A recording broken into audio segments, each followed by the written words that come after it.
My name is Jacqueline Ros Amable, and I'm the Managing Director of Venture for ClimateTech, where we believe that innovators can create a brighter, more equitable future.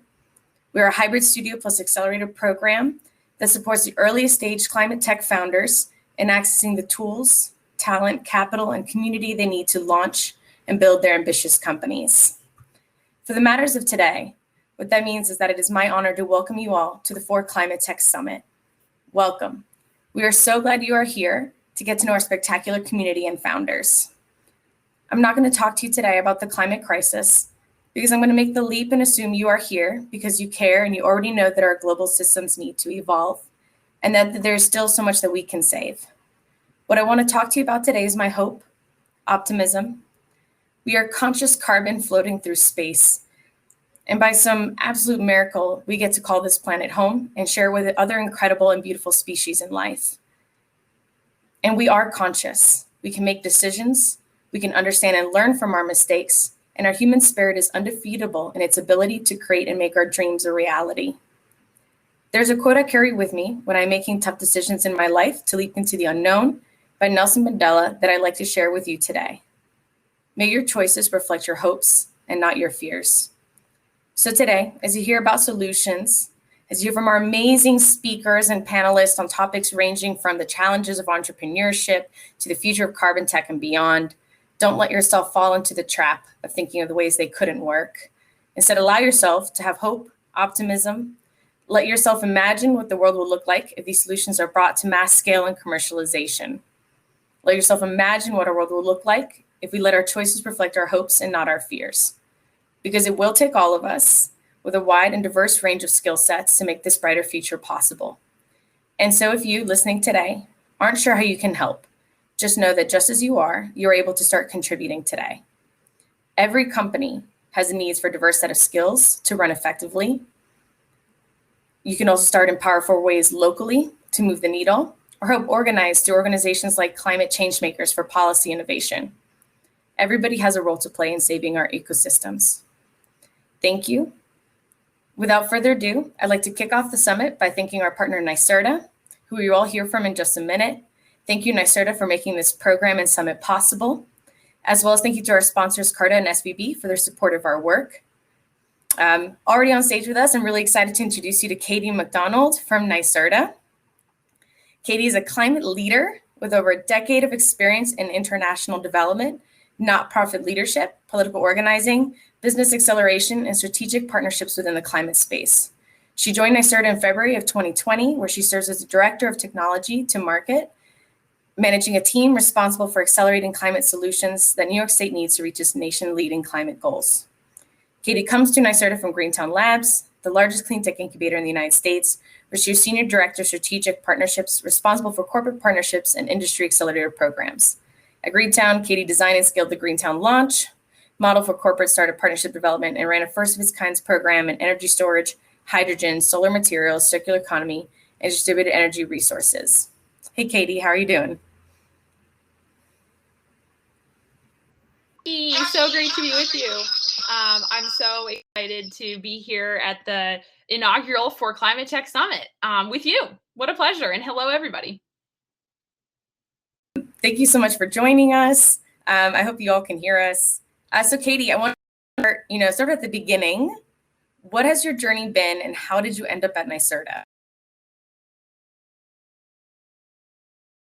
Awesome. So having a little trouble hearing you, but I think you asked what my journey has been thus far. Is that correct? Okay, cool. Sweet.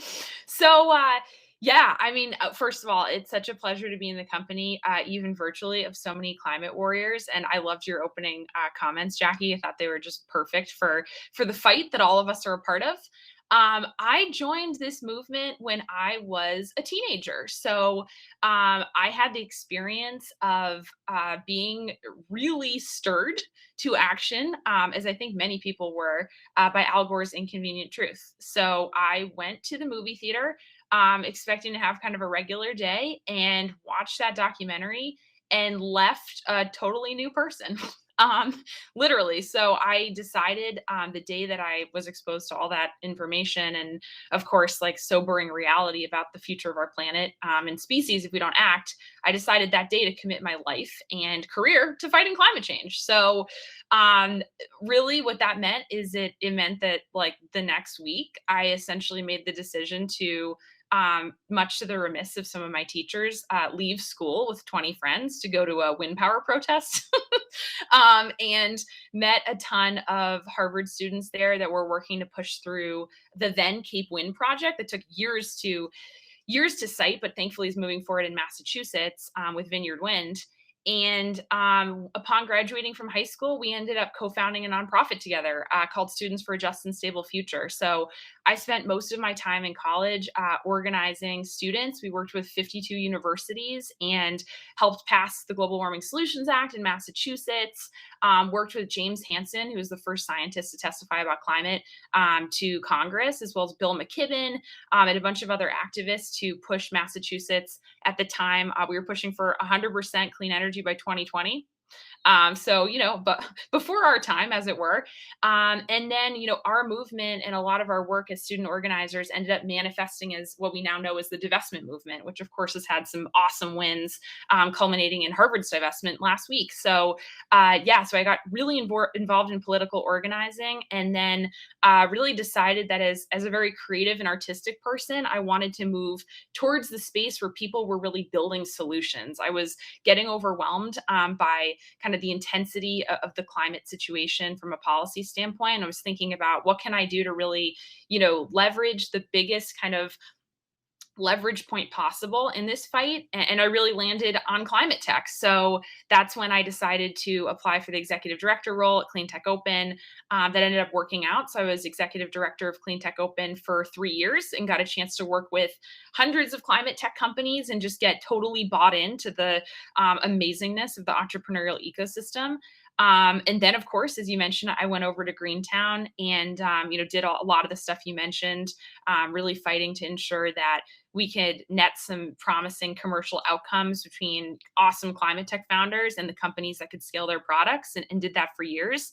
And then actually ended up driving to NYSERDA to pitch a program called the Carbon to Value program, which you know about, that we now fund. And the rest is history. They decided to fund it, and now I'm here. That's awesome. I once had read something about the power of art and media to help us know that we're not alone and that we can connect. And it feels like your journey very much reflected that. And so, you've been on this path for a bit. But, for our audience who's new to NYSERDA, what is NYSERDA? Who is NYSERDA? So NYSERDA is New York's Clean Energy Authority. So we're a public-private authority, which means we're a little bit more independent than a government agency, in that we have our own board that appoints our leadership and sets our agenda. But really, you could think about NYSERDA as kind of like a really cool New York version of a merge between DOE and ARPA-E. We're a 350-person organization dedicated to ensuring that New York's climate goals are met.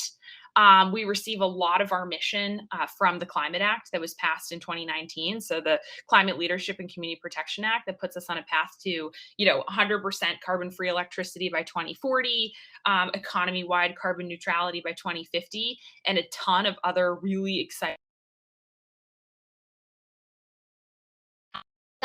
areas. We'll talk about them a little bit more related to our mission, but those are broadly greenhouse gas emissions reduction, renewable energy, obviously, driving forward energy efficiency, building a clean energy economy, and ensuring that our whole energy system is super resilient, which of course, in lieu of some of the events we just saw, super important.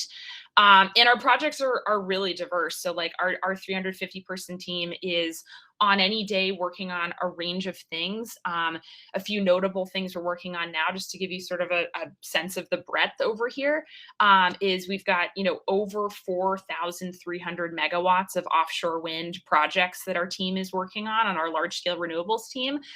We've got the Green Bank. A lot of people don't know that the Green Bank's actually a division of NYSERDA. Yeah.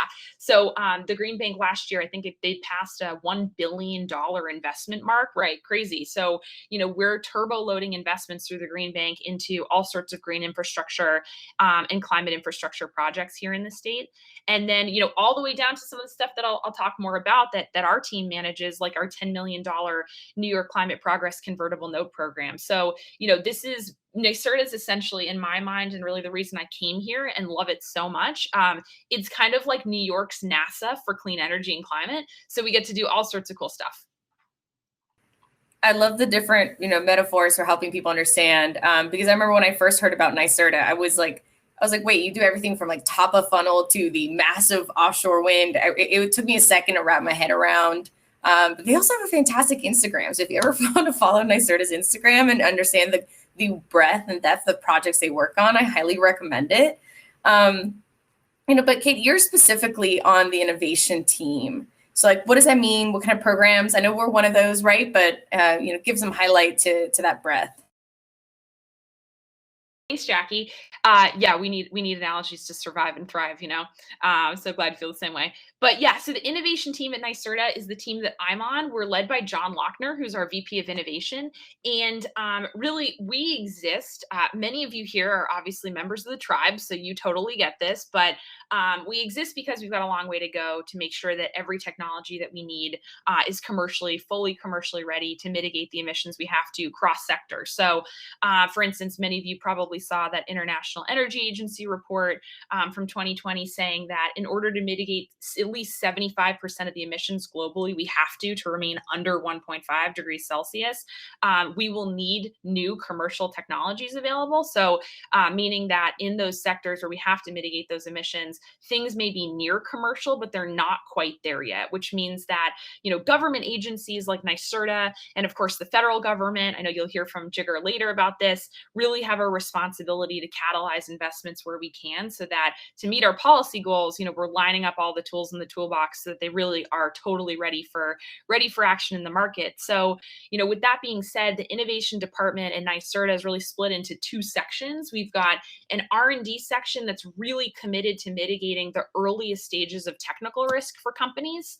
And we're doing that across a bunch of super interesting areas, those being largely around advanced buildings. So like building envelope, intelligent building, grid connected building, those being in smart grids. So think distributed energy resources, resiliency of those assets, et cetera, working with utilities to create a safe space to test new technologies, and renewable energy, energy storage, and alternative fuels. So think green hydrogen, think long duration storage. We just announced $12.5 million last month in that area.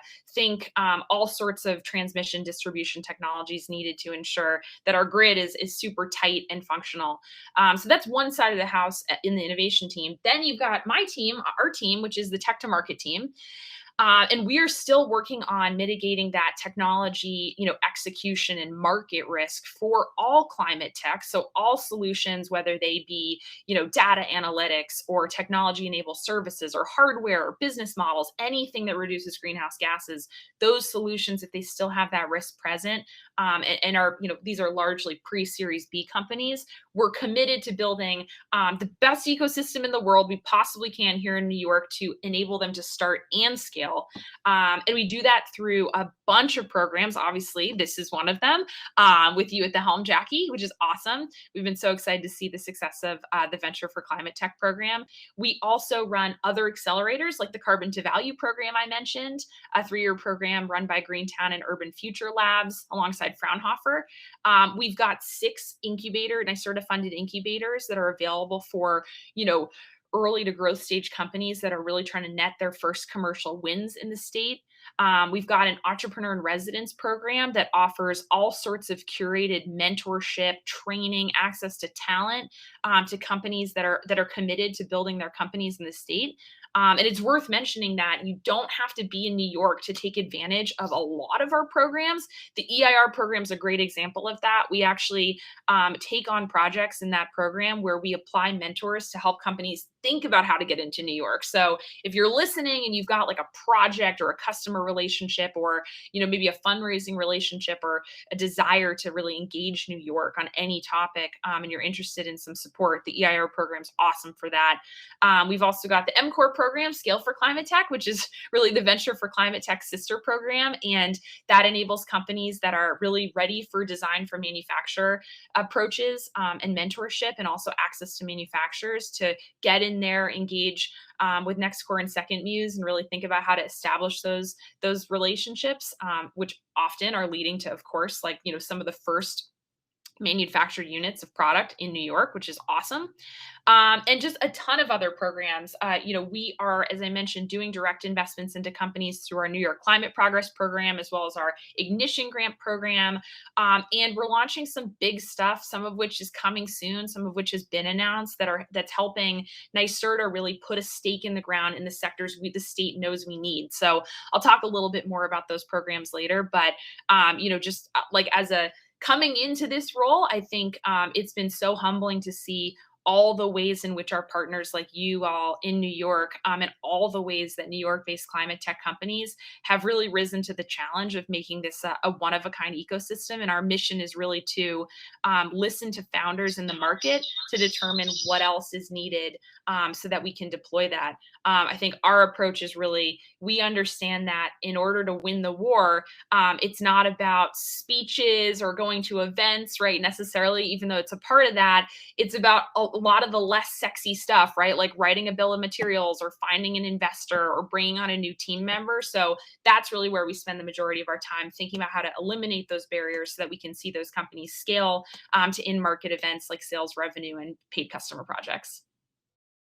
And I can attest to those. Our founders get to leverage those programs, whether it's NYSERDA, EIR, or others. And it really does take a village, right? I think somebody once likened business development to child development, and it takes a village, it takes a community, it takes a network. This idea of, we do it all on our own isn't true, right? Like even, and it's going to take a mix of actors, whether it's government, public, private, et cetera. So I know we're coming up a bit on time, but I wanted to ask a question because, we're hearing a lot, and I think it's really important, right? Like, I'm Latina. A lot of the founders we work with are diverse, and many of us represent communities that are at the forefront of being impacted by climate. And so when we think about technology development, sometimes that can feel really separate from the work doing to support disadvantaged communities. But how do you all tie those things together? How do you see your work through NYSERDA tying both technology development in the climate space and supporting disadvantaged communities? So glad you asked that question, Jackie. It's so central to our mission. Many of you may know that, we've got a goal in the Climate Act of 40% of the benefits of all of our investments going towards disadvantaged communities. And I can say that under our CEO, Doreen Harris, this has been a top conversation internally.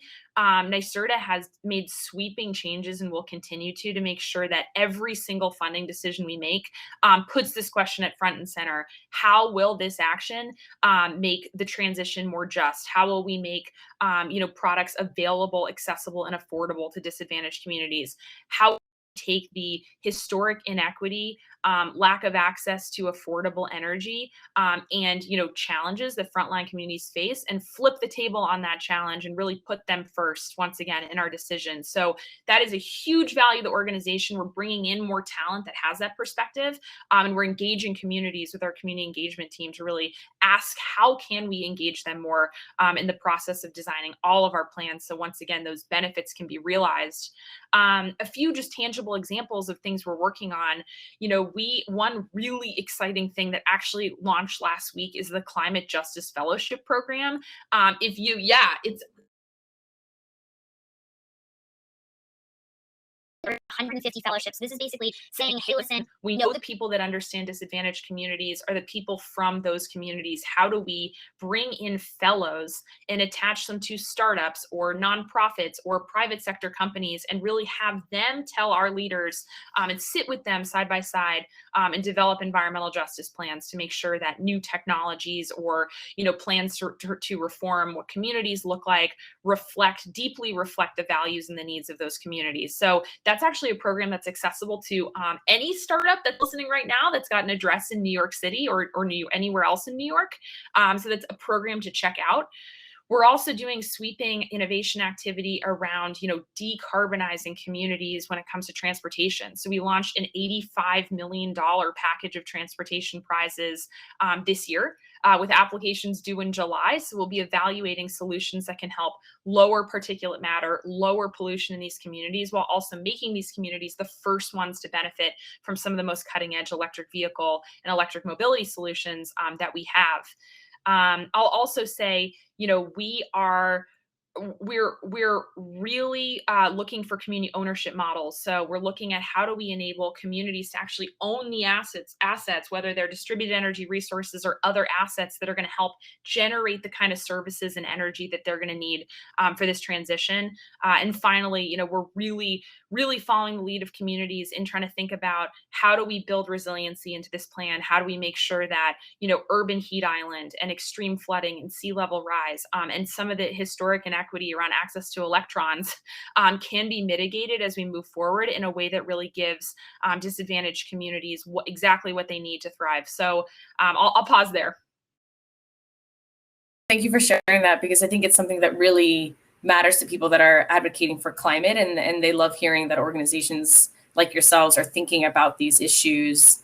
So I think we have time for one more question. So what are the priority areas for NYSERDA? What are you diving into in the next 2-3 years?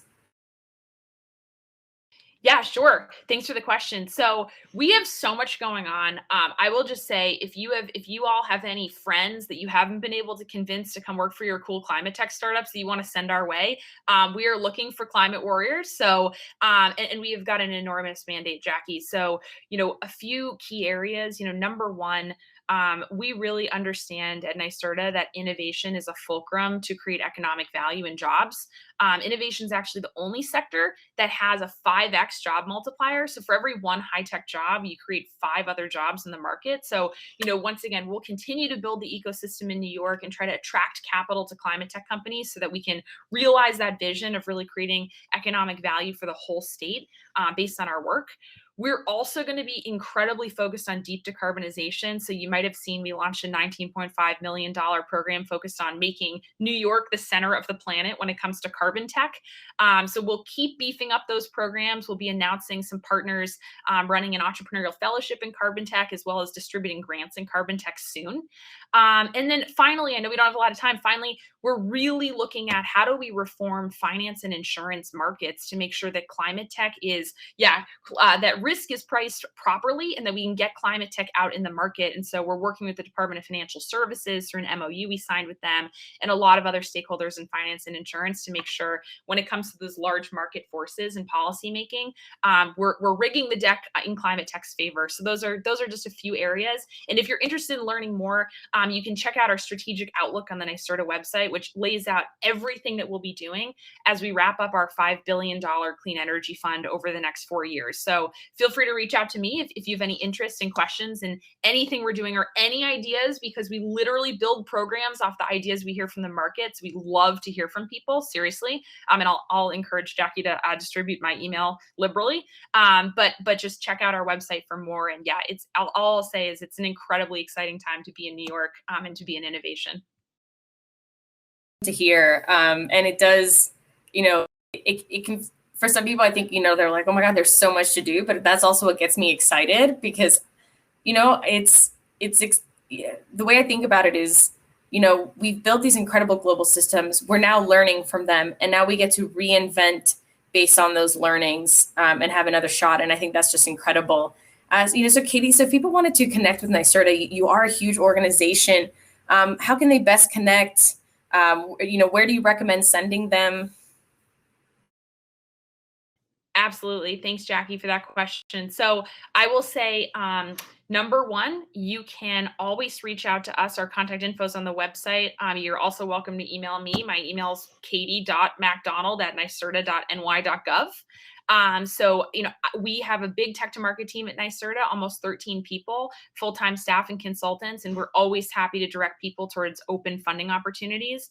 We also have incredible partners like you all and like the folks at Columbia who run our EIR program. And we actually have a climate leadership network we maintain through our partnership with Columbia. That's basically an open Slack channel that shares all the opportunities in New York you might be interested in. So I'd say my number one recommendation is connect with that program. I believe it's climatetechsupport.com is the website. Or once again, contact us directly and we'll refer you so that you can get engaged and involved in our ecosystem.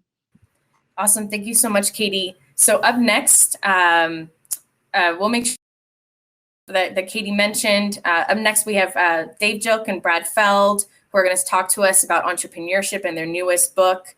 So we want to set that stage of what does entrepreneurship look and feel like before we jump into the meaty topics of, as you mentioned, carbon tech, green hydrogen, water, fintech, all of which are going to be critical to, saving what can be saved. So thank you so much, Katie. We'll relaunch in 1 minute as we bring the new speakers up. So hang tight and looking forward to it.